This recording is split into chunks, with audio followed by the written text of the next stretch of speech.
Thank you very much, Shireen, for the kind introduction. And it's a pleasure to be with everyone here today. Thank you so much for taking time out of your busy schedules to join us on this, what I'm sure will be a very fascinating panel discussion. I'm pleased to introduce our panelists. Today we have Suraya Sani, who is Senior Supervisor at Bank Negara Malaysia. She has more than 12 years of experience in financial sector supervision with the bank and is currently responsible for the supervision of financial conglomerates in Malaysia. We also have with us Ms. Lee Jim Leng. She has been the Group Managing Director and CEO of Leong Investment Management since 2009 and has over 30 years of experience in the financial sector, specializing mainly in investment banking. And last but not least, we have Mr. Eric Lim. He's the Chief Sustainability Officer at UOB, and he leads a dedicated corporate sustainability office that is focused on achieving the bank's sustainability objectives of helping businesses to advance responsibly. So to kick things off, we'll just come straight into the discussion. We have some opening questions for each of the panelists. So if we can, invite Suraya to kind of answer this this opening question first, with some opening remarks. Specifically, what role do regulators play in promoting green finance? Suraya, please. Thank you, Keith. Thank you so much for the introduction. Good day and good afternoon to all. It's really my pleasure to join the panel discussion today to discuss a topic that has gained significant momentum over the recent years. As a regulator, Bank Negara Malaysia is making efforts to manage climate risk, as it will have significant impact to the life and livelihoods, as well as the impact to the financial sector, financial and monetary stability.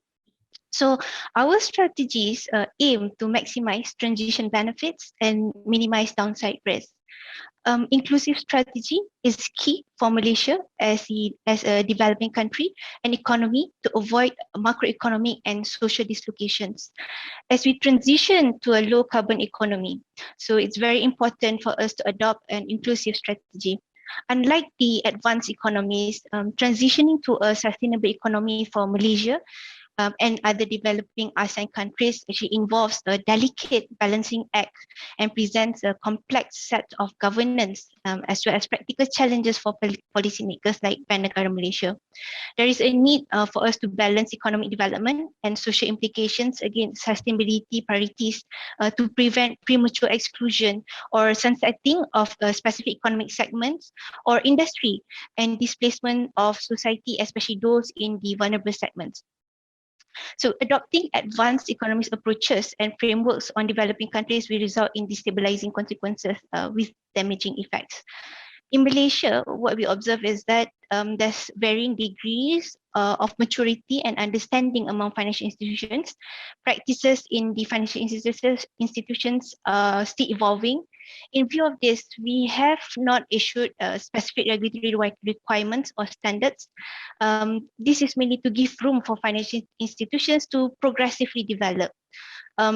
Nevertheless, to ensure financial institutions take concrete actions and support the transition, as well as take concrete actions in managing climate-related risks, despite no specific regulatory requirements set by the Bank Negara Malaysia, we actually leverage on our supervisory processes. Specifically our annual supervisory review process, in which we issue supervisory letters to financial institutions on the outcomes of our supervisory review. And in communicating our expectations on climate risk management, particularly our expectation on board and senior management, we also encourage the financial institutions to support their clients' customers' transition. This built a strong momentum within the financial institutions and gave us a better understanding. Through our engagements and conversations with the financial institutions, we can reflect then our expectations. We were also able to build a level of convergence around what sound practices would look like. As the bank developed greater understanding on the climate risk management, we start to develop the policy.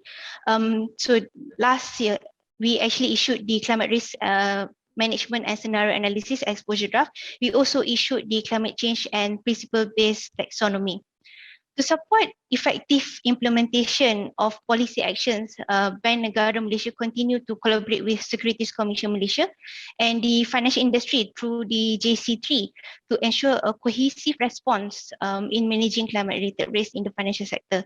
3 priority areas in 2022 and 2023 include ensuring effective implementation of the climate change and principle-based taxonomy, the paper that we issued last year, an industry-wide climate change stress test by 2024, as well as preparation for TCFD, adoption of the TCFD recommendations. So we are working very closely with the JC3 on all these areas. At the regional level, ASEAN regulators have also responded with measures that signify the financial sector's catalytic role in supporting the transition to a low carbon and socially resilient economy. The ASEAN Green Social and Sustainability Bond Standards have been around since 2017 to facilitate sustainability-linked bond issuances and support development of the sustainable asset classes in line with the growing importance of sustainable finance. ASEAN has also developed the ASEAN Sustainable Banking Principles that guide the development of sustainable banking guidelines and tools at national levels.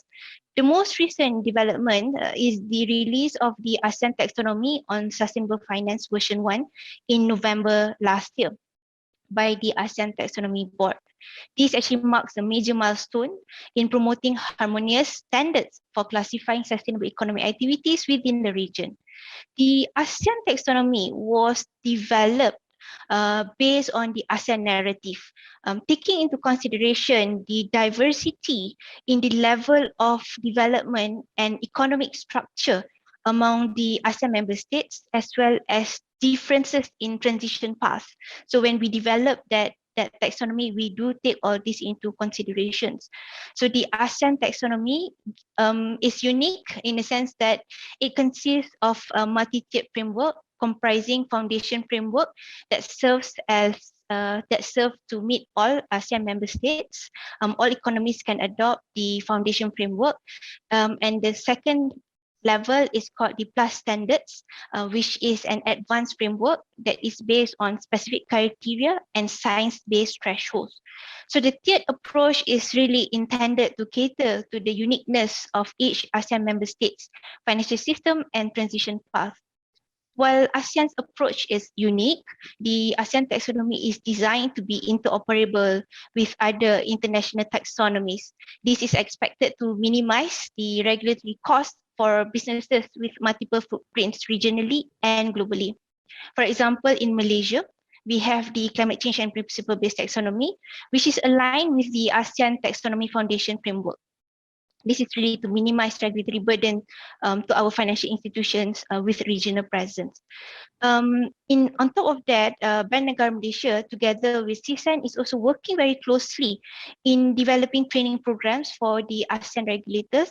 In addition, ASEAN central banks and supervisors are also working very closely with their respective governments to develop a nationally coherent policies and strategies.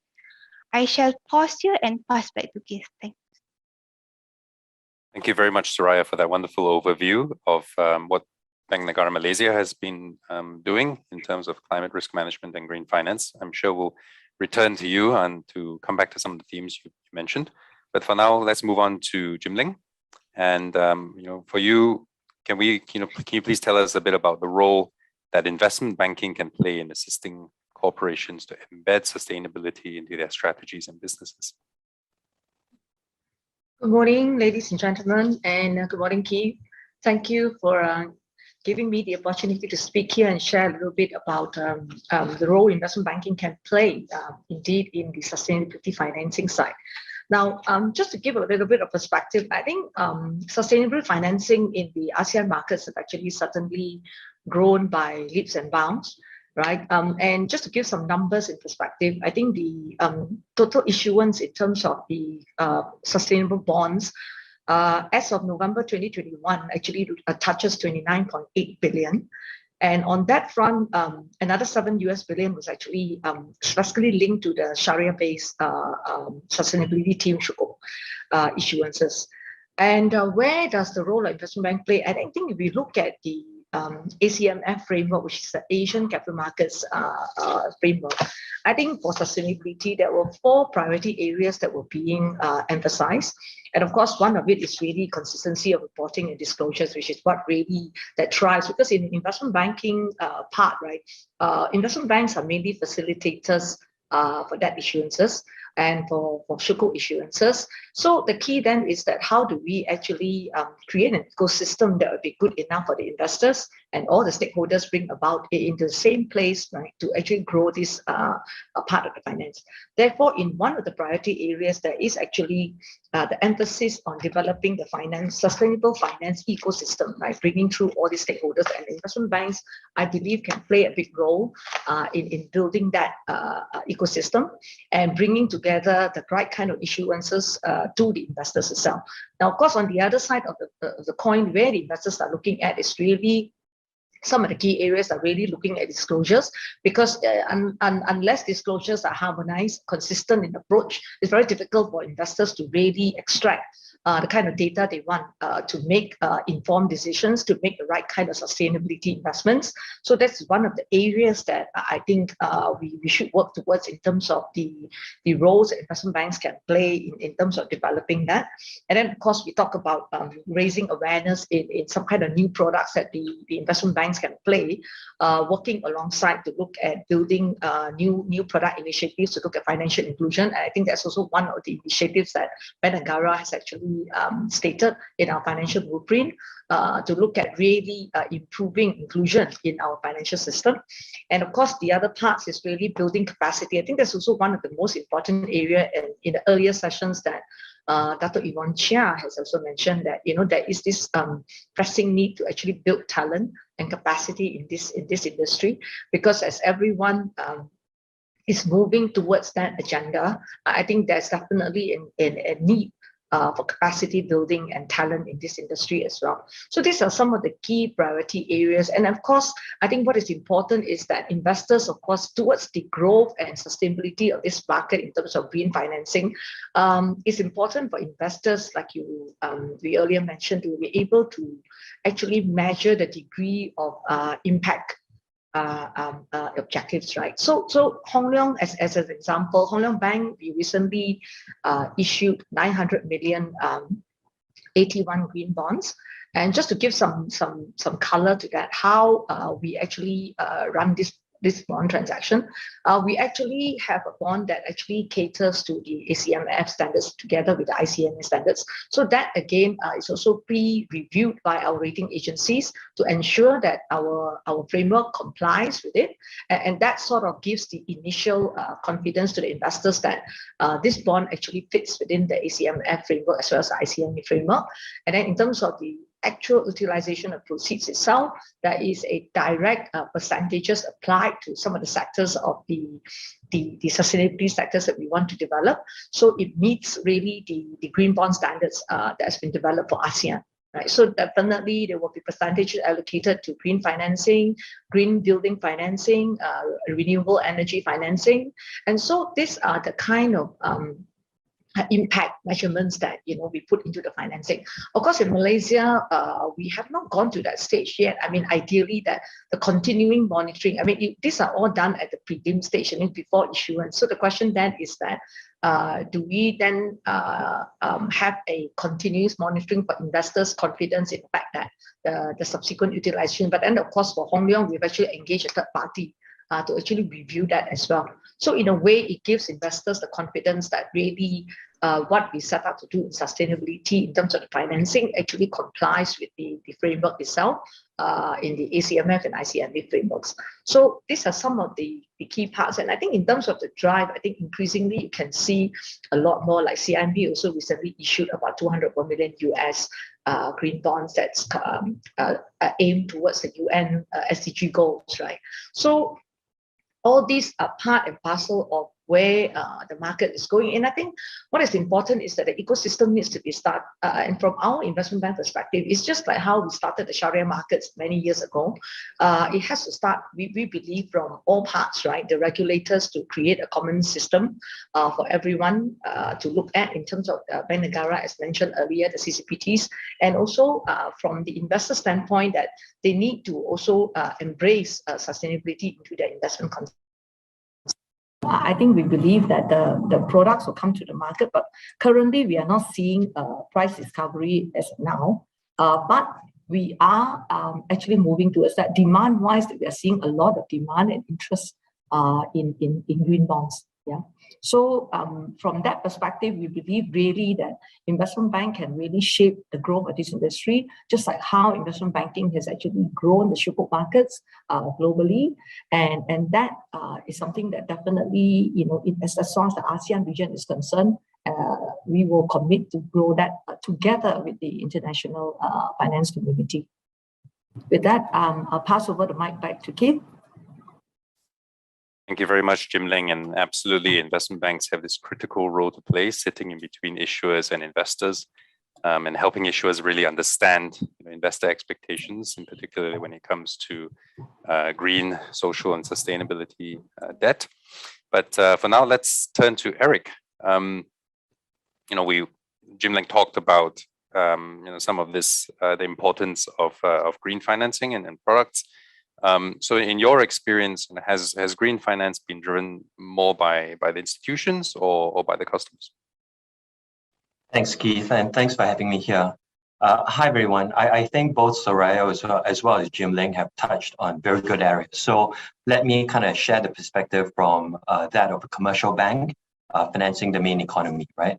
And one of the big things that we need to first and foremost realize is we have a modern economy that has been perfected over the last 100 years using fossil fuels, right? And therefore, when we talk about getting to decarbonization or net zero by 2050, with some of the estimates on needing to reduce carbon emissions by nearly 50% in the next 8 years, what we're essentially talking about is retransforming all the technologies, business models, infrastructure that we've taken 100 years to build and perfect over the next 20, 30 years. So it's a big piece of work at hand. And so when we talk about who's driving this, we're really seeing stakeholders from all around. I think national governments, obviously through the Paris Accord, have come together to try to bring a level of global and regional ambition on how to do this. And one of the things that I think Suraya mentioned that's so important as we move on this pathway is this concept of not just having global pathways, but having regional sectoral pathways that support developing markets in delivering to our sustainability commitments and transformation while being able to deliver to a just transition, creating employment and delivering on economic growth, right? So I think that was a very important concept that Suraya talked about that we can explore again a little bit more later.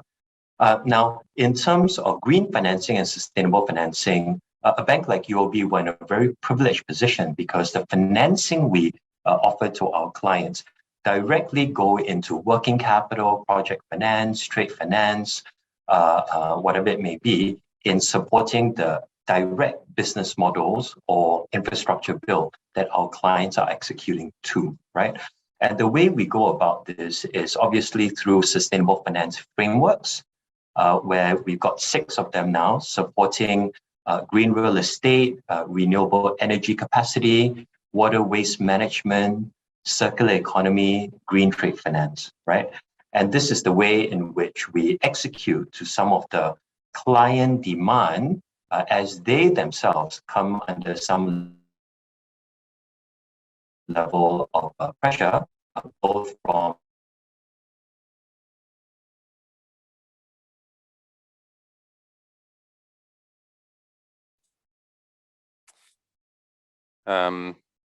we seem to have lost Eric. Is it just me or okay.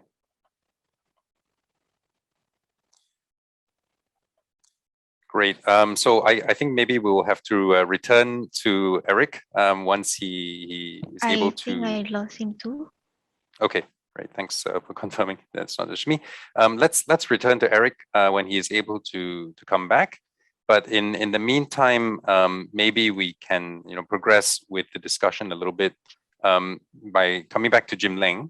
Jim Leng, you were telling us a little bit about the kind of investor interest in green, sustainable, and social debt issuance, and also increasing sustainability-linked bonds.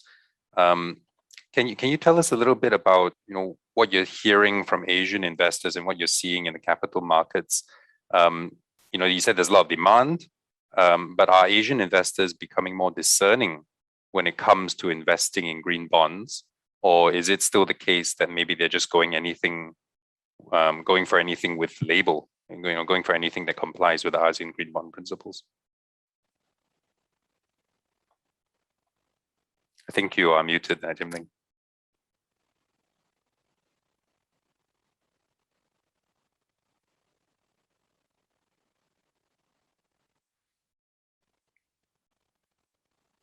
Oh dear, don't tell me we've lost Jim Leng as well.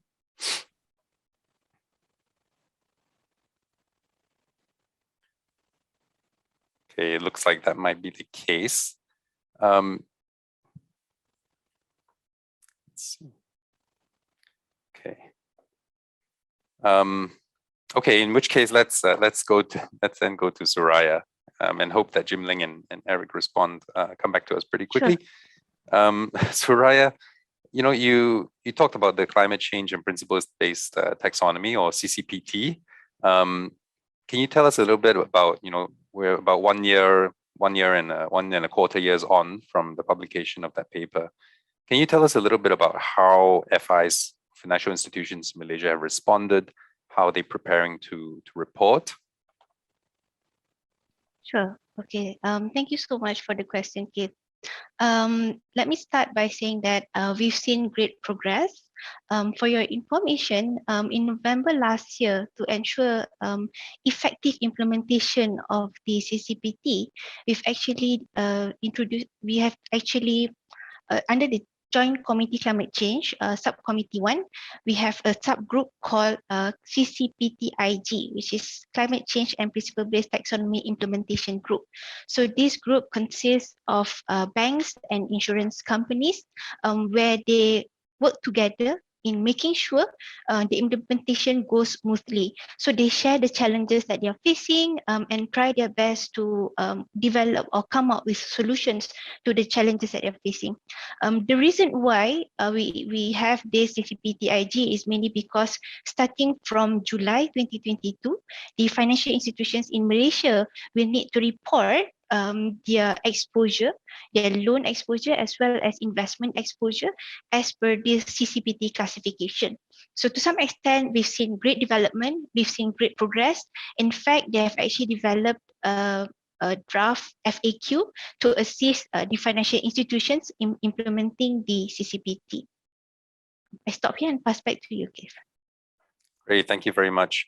And obviously, it's obviously very interesting to hear you mention the need for interoperability, right, between the national taxonomies and the ASEAN taxonomies.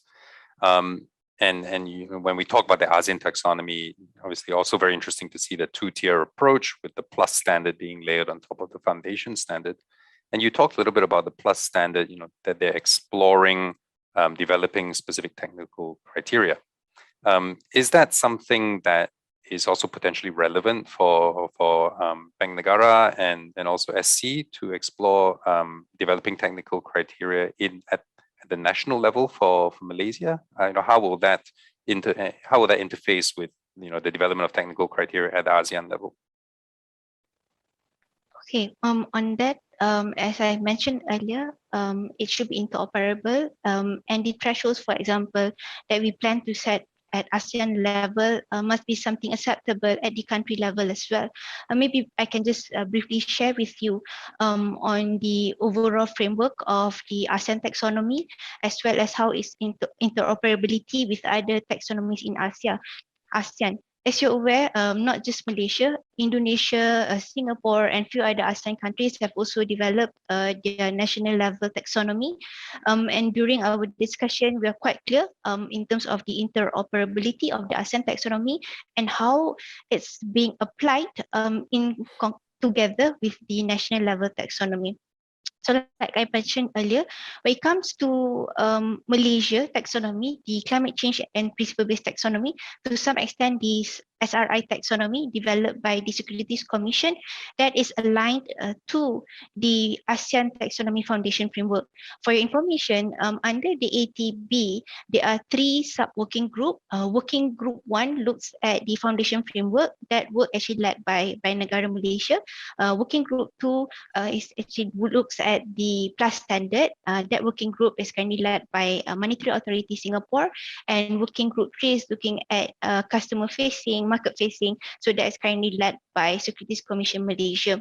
So we work very closely with other ASEAN member states, and we want to develop the thresholds. We will make sure the thresholds are something that can be adopted by all ASEAN member states. Again, if the ASEAN member state is not ready to adopt the plus standard, they can use the foundation framework first while they are developing or enhancing the environment or ecosystem in their respective countries.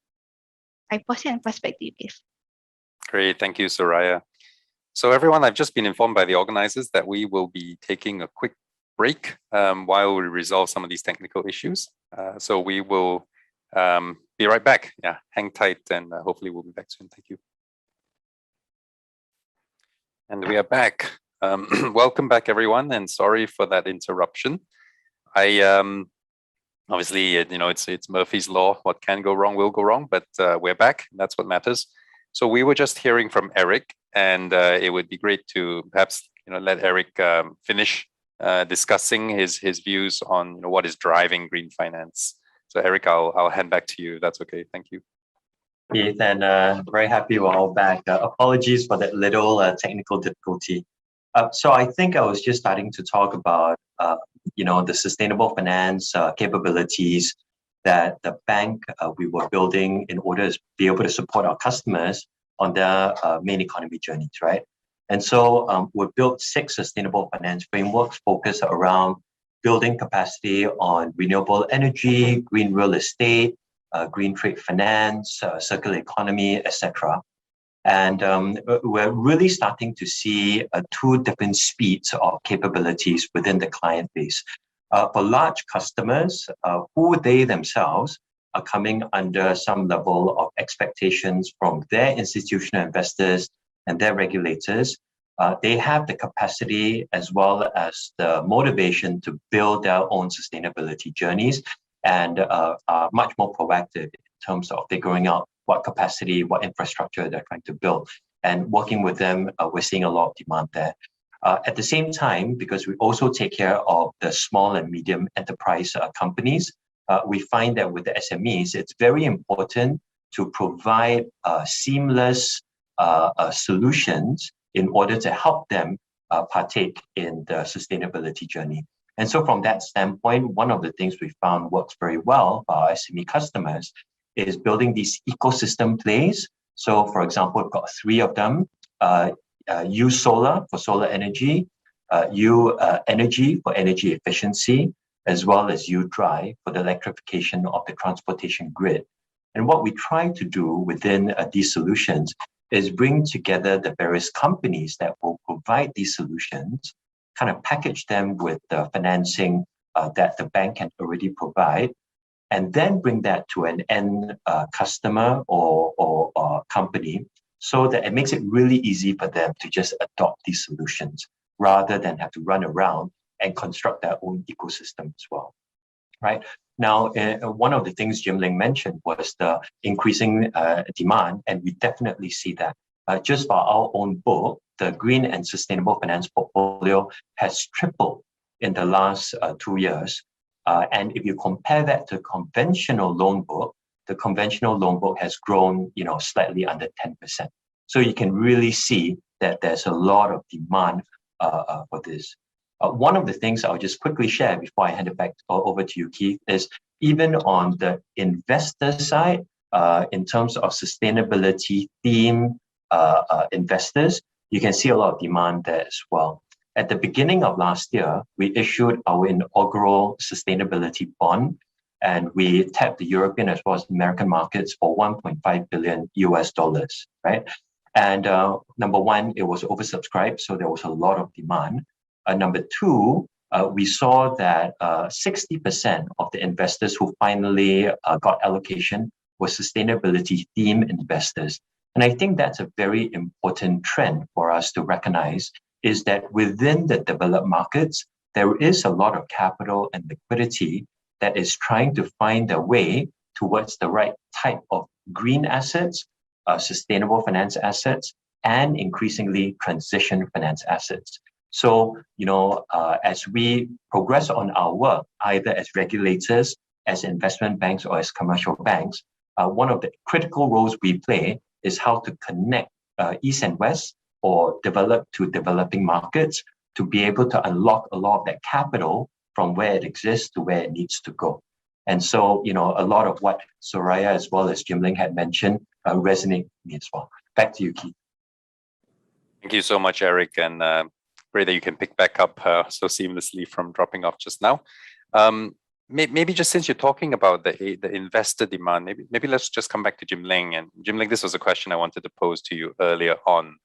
When we're seeing investors with interest in this sustainability labeled debt, are you seeing, is it a similar kind of view to what Eric expressed in terms of potentially a lot of that demand coming from sustainability focused investors internationally? How much is coming from Asian investors? And are Asian investors also getting more sophisticated and discerning when it comes to investing in these type of instruments? I think definitely the observation is, I think investors, whether it's Asian or globally, is working towards that. I think there has been whether it is global and Asian, I think the commitment to actually increase sustainability financing is there. And then definitely from the investor side, when we talk to investors, the first thing that come to hand is that they want to rebalance their portfolio. Like currently, you talk to most asset managers, their portfolio are all mainly driven towards non-sustainable investments, right? So everyone else then said that if you look at their own portfolio, what they would like to add is add sustainability and over time increase the percentage of their sustainability investments among their total portfolio. And with that, you can see that there will be a lot more capital increase in terms of investing into these green bonds, right? So that's why even in Malaysia, when we launch sustainability linked bonds, the demand is very strong, because most of the asset managers would actually want to add that to their portfolio so that they can over time decrease the non-sustainability compliance ones and increase that percentage. Of course, to completely eliminate that is impossible overnight, right? Because for example, we talk about even clean energy, we can't say completely switch out to clean, because currently Malaysia still need that transition. And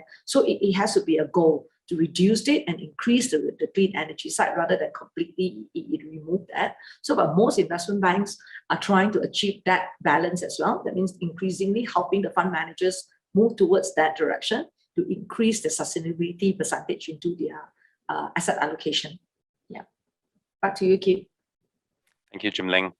So coming back to you, Eric, that the process of issuing a sustainability bond, on my end as a second party opinion provider, when we engage with issuers, it's almost like helping them to prepare them for a conversation with investors. And many issuers find that going through the SPO process is obviously part of the pre-issuance process, and a lot of preparation needs to be done in order to be able to issue that first sustainability or green bond. So perhaps, Eric, you could share from UOB's perspective, what were the kind of internal investments in resources that needed to be made? How were you preparing for instance, to report on impacts from the sustainability bond issuance? Do you have any lessons to share there? Yeah, sure, Keith. So when we thought about setting up our sustainable bond framework, we wanted to be as aspirational and as authentic as possible to the impact we wanted to create. So I think you touched on the right word, impact, right? And it was really interesting that when we were debating this internally with our board as well as our management, one of the big things we said was, hey guys, let's not go and hunt the big sustainable finance numbers, because anyone can run out there and just generate big headline numbers for the sake of big headline numbers. But let's keep our sustainability program, financing program, authentic to the impact we wanted to create, right? And so from that perspective, when we stood up our sustainability bond framework, first and foremost, we had to have very strong sustainable finance frameworks already on the business side, that were very clear on the kind of new economy assets we were trying to build, what kind of impact we were trying to achieve among various asset classes or industries of power generation, circular economy, green real estate, smart cities, right? And I think that pre-work is very important as you prepare to go through the SPO process and prepare to put yourself in front of sustainability themed investors, because that's what they're going to be asking about, right? Is what kind of impact, if we were to invest in your green or sustainable bond, can we then say we are participating into, right? So that's one piece I think that's really important.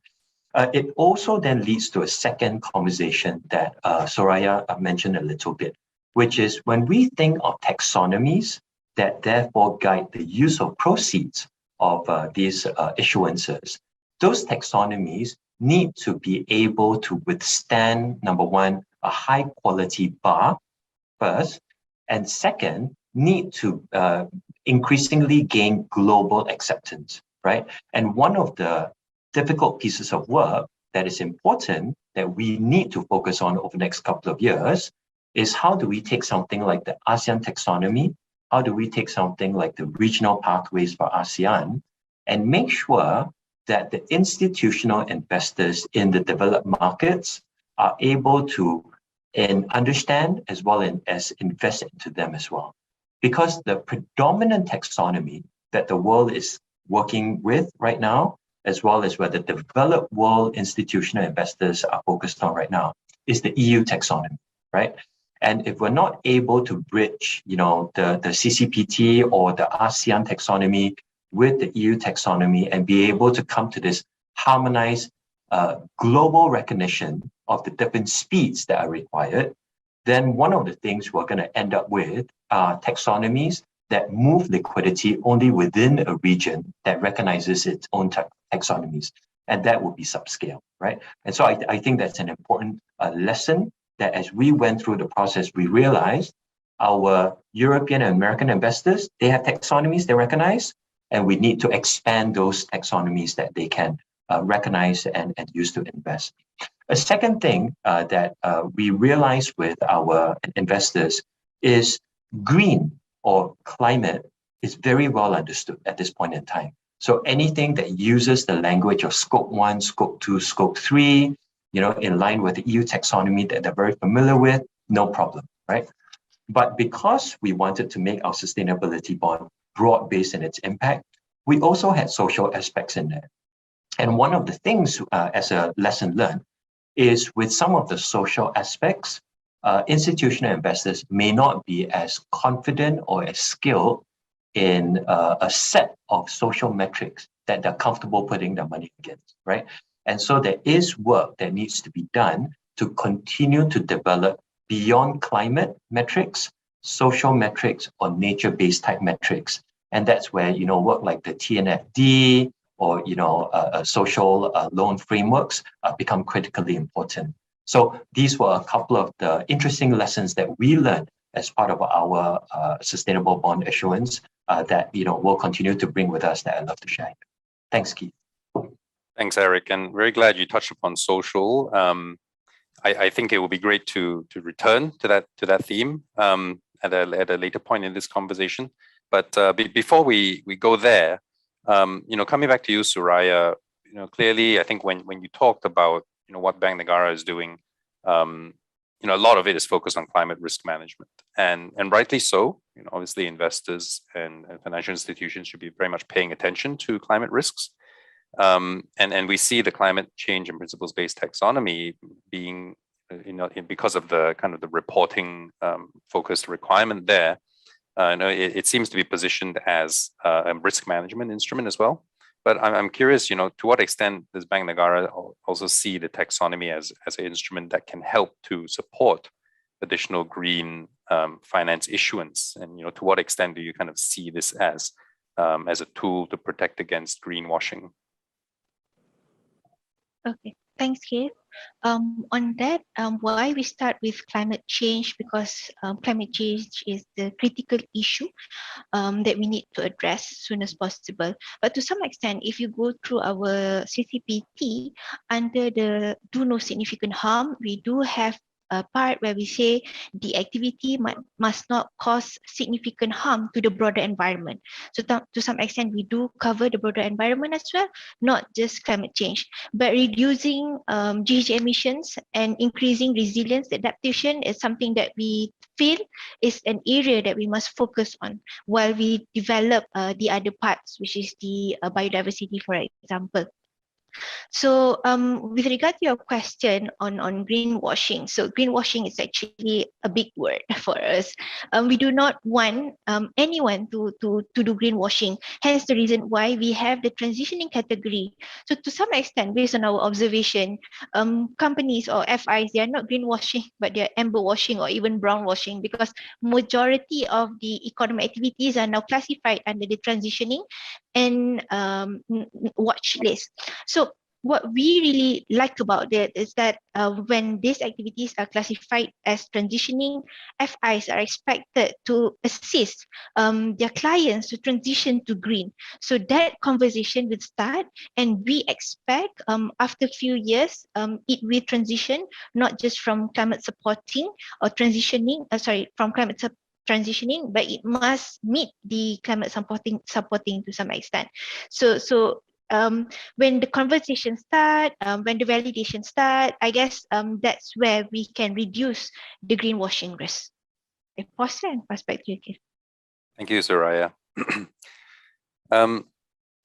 So the discussion around taxonomies is obviously very pertinent to use of proceeds instruments, right? In terms of helping develop this common language around what kind of use of proceeds are green or in amber or in transitioning. Obviously, there's a lot of ways to kind of position use of proceeds and the kind of objectives that they're driving towards. But we're also seeing, in the last 2 or 3 years, massive exponential growth in sustainability-linked instruments. And obviously, sustainability-linked instruments are quite different in terms of not requiring that use of proceeds. And so, Jim Leng, I wanted to come to you and ask, your perspective on this new format. What do you see as the outlook for sustainability-linked debt? Do you think there's potential even for this to take over from use of proceeds in the future? I think definitely there would be, but I think as a role that investment banks can play is really to guide our clients towards that. I think a lot of times, like even for Hong Leong, where we try to encourage our clients to issue sustainability-linked bonds, right? And when we tell them some of the preparation work that they need to do, the first thing they say, oh no, there's so much work. So a lot of them are shying away from doing that because obviously, just like as when we started our Sharia-based financing, most of them ask what are the benefits, right? The key thing investors, the issuers always ask is, if we do sustainability, what are the benefits? That's obvious to us. And of course, in the capital markets, it's all been driven by pricing, whether there is any pricing advantage for us to issue sustainability-linked bonds. But then again, this is something quite subjective at the moment, because we have been advising our clients that, at the end of the day, when you look at the 3 Ps for sustainability, you are not really looking at just pricing alone. Your commitment to the planet, your commitment to the people. So I think it's an educational process, and I think more and more of our issuers are coming through with that efforts. Initially, we saw some a measure of trying not to avoid that statement, because a lot of them said, we are not ready, our businesses are not even there yet, we don't know how to measure. So a lot of them actually felt that they are not ready. But I think increasingly, with the regulators push and the fact that the investors are pushing very much for these things to happen, and I think there will be a growing portion of sustainability-linked bonds. Like now, in fact, we are doing one in the Malaysian market for the toll roads. Basically, we are actually pushing sustainability-linked factors into that, even though the utilization of proceeds is not to actually extend to the green sector. But yes, we are adding solar panels to the toll booths. So, these are some of the things that collectively the industry can go about. to improve energy efficiency. Yeah. So I think definitely the path is there, and definitely with the help of investment banks in guiding customers and issuers towards that path, I think the growth in this particular sector will definitely be there. Yeah, does that answer your question? Thank you, Jim Leng. Yeah. Yes, indeed, and great to hear that you have a potential sustainability linked issuance in the pipeline. Yeah. So maybe just to kind of one last question on when we're thinking about green and sustainability financing before we turn to social. We see in the EU, in Europe, that there's a lot of regulatory drives and initiative around promotion of standardization and kind of efforts to address greenwashing. Certainly the EU taxonomy, but also the EU green bond standard, which is being linked to the taxonomy. But then also now we also have some, the industry associations also trying to release additional guidance for green bond and sustainability linked bond issuers with ICMA's new announcements and guidelines yesterday. So Eric, just briefly, what are your thoughts on the need for updated standards in ASEAN? Should the ASEAN Capital Markets Forum be looking at perhaps updating the green bond standard?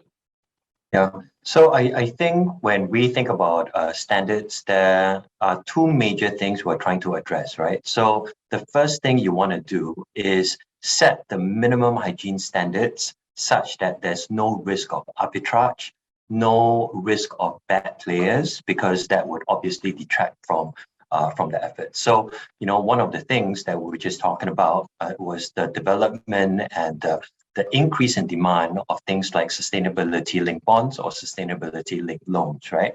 And this is an innovation that I think is pretty good because it allows folks that are not pure green, right, to still participate in the sustainability journey. But at the same time, you can see that with SLLs or SLBs, you need to be able to set the right standards such that there's no abuse as well. Right? If we take a reference from what's happened with the ESG AUM space or sustainable investing space, that was clearly an area that ran very far ahead in terms of sales, market development, distribution, and then got kind of pulled back when SFDR Article 8 and 9 came to market. And there was a lot of then concerns on mislabeling, on greenwashing and stuff like that. So I think as we think about benchmarks and guidelines and standards, it is important to be able to update them as the maturity of the markets, as the increased expectations of our investors continue to go up, right? To close out that arbitrage bad actor bit. The second bit comes back to something we talked about before, which is greater interoperability and connectivity and acceptance of these standards by global players, right? And as different parts of the world continue to progress on the NDCs, net zero pathways, commitments, national development plans, right? As well as financial services capabilities, it is important that we keep updating these guidelines to be able to connect, like I said, capital market players from developed world into the developing world so that we can continue to unlock as seamlessly as possible massive amounts of capital and liquidity between the various markets that need it. Because if we don't, we end up with trapped pools of capital and liquidity just playing among those economies themselves. And we know the size of the challenge in front of us, where a lot of the money is and where a lot of the money is required are not necessarily sitting within the same national jurisdictions. Thanks, Keith. Great. Thank you, Eric. So let's pivot, come to social. Obviously it would be great to spend more time on this. It is a key aspect of climate change. A lot of people don't realize that climate change has an inherent social justice component in terms of the most vulnerable populations also being those most exposed to climate risks. And then as we transition, as Suraya, Eric have already touched upon, there is a need to ensure that we're not leaving behind, a lot of the economy. So Suraya, what is the role of regulators in the just transition and promoting social objectives as well? Do we see a need for a social taxonomy? Is that on the cards? Okay, thanks, Keith. For Bank Negara Malaysia, we have issued the value-based impact assessment framework. So to some extent, that already covers social part. So the CCPT can be a component or have to look together with the VBIAF framework.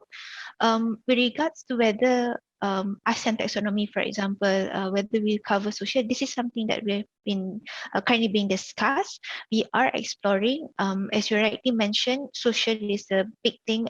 We do need to consider social as well. It's just that how do we want to bring in the social component into the taxonomy? But again, just to also mention here, social is not something new. It's been there. In Malaysia, we started way back in 2017, if I recall correctly.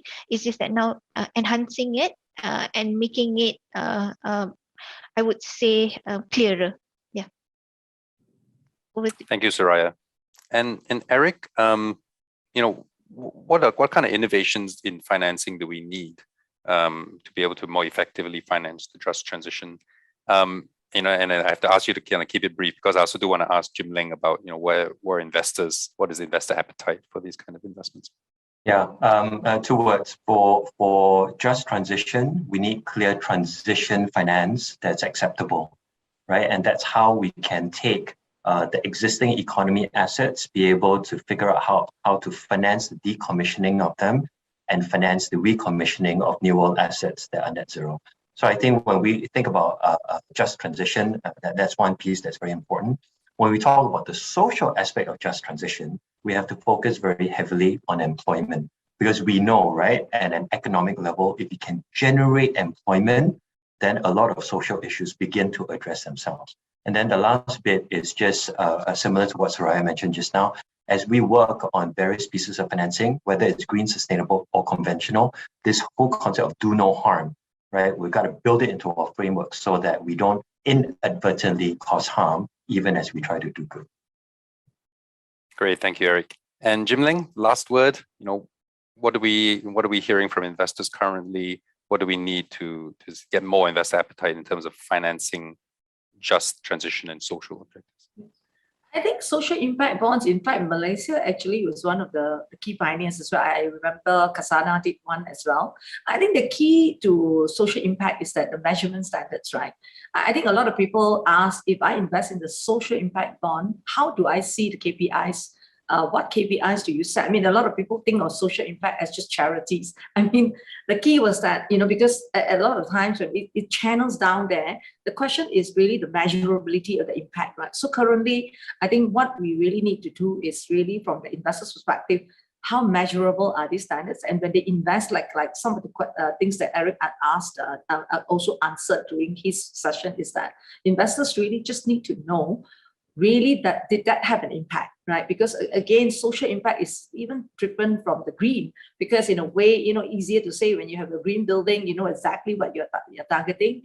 You finance a green car, it's easier to see than a social impact, for example. So in that sense, that performance benchmark need to be set so that investors can clearly see what benefits has been ascribed by investing in that bond itself. Yeah, but currently, a lot of them have this feel that they may not be able to visualize that performance measurement as clear as those in the sustainability-linked ones. Yeah. Great, thank you. And with that, we'll have to close the panel. It's amazing how fast time flies by, even with the technical interruption in between, and definitely a lot of themes that we've kind of left on the table and haven't been able to explore further. But I would like to thank Suraya, Eric, Jim Leng for joining us, and thank you very much to the audience for tuning in and for sticking with us during our technical interruption. But thank you very much.